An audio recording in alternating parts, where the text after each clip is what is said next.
To add a fingerprint to Motorola Edge 50 Neo, we'll need to begin in the settings.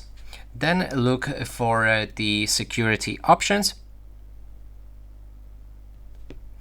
Right here we need to scroll down and go for a device unlock. Then there's the fingerprint scanner.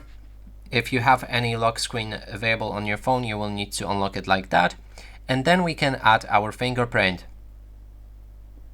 Now click right here on the bottom of your screen where there's a finger mark and keep tapping until the setup of your fingerprint is finished.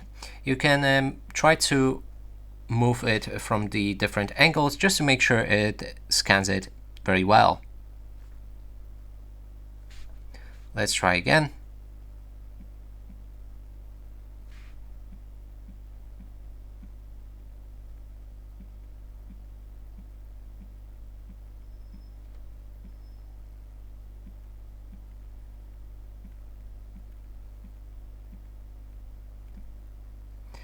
And here we have it, our fingerprint is added.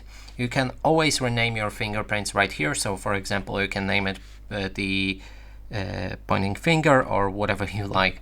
And that's it for this video. Hope you like it. Please consider subscribing to our channel, leave a like and a comment below.